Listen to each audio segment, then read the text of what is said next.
Na wakati mkiambiwa kuwa kilimo sio jambo jepesi, mwe mnaelewa. Ukija na hesabu zako za mjini, huku kijijini unaweza ukachanganyikiwa.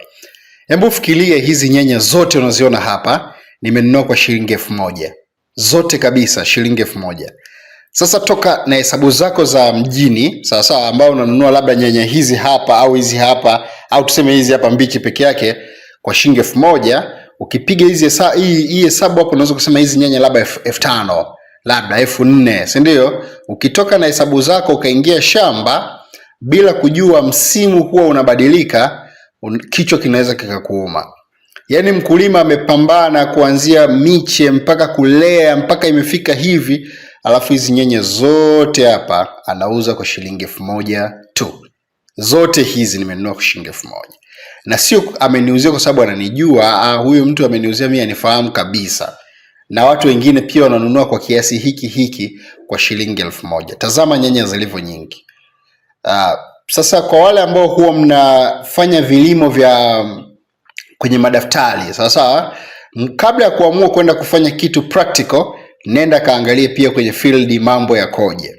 Usije ukafika huko ukakata tamaa. Sikatishi tamaa hapa, lakini nataka nikupe uhalisia. Kwa kuna wakati unaweza kukuta nyanya moja shilingi 500, ukasema ngoja na mimi niende kijijini nikalime. Alafu unajikuta sasa umefika msimu unatoa nyanya zako, hali ndo kama hii hapa.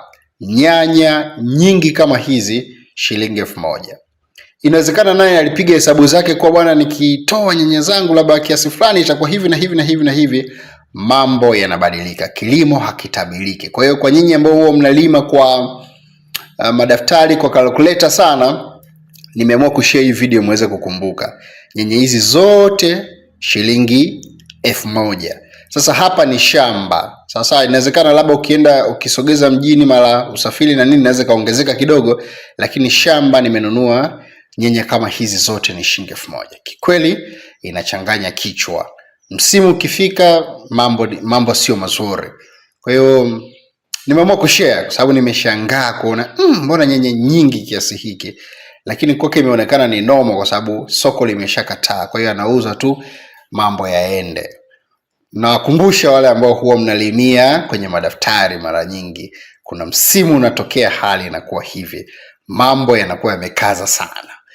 Na wewe kama ni mkulima, imewahi kutokea hali kama hii? Unauza vitu vingi kama hivi kwa bei ndogo, au soko limekataa? Nini changamoto? Unaweza ukashare hapo chini pia kwenye maoni, watu wajifunze kutoka kwako. Maana kuna wakati huwa tunashare positive peke yake, tunasahau kuna changamoto huwa tunakutana nazo ambazo pengine zingeweza kuwajenga vizuri wale ambao wanataka kuingia kwenye hizi kazi. Kwa kuna wakati pia mambo huwa yanadunda, japokuwa kuna wakati pia mambo yakikunyokea mambo yanakaa vizuri. Unaweza ukashare watu ukashare experience yako, watu wakajifunza pia kutoka kwako.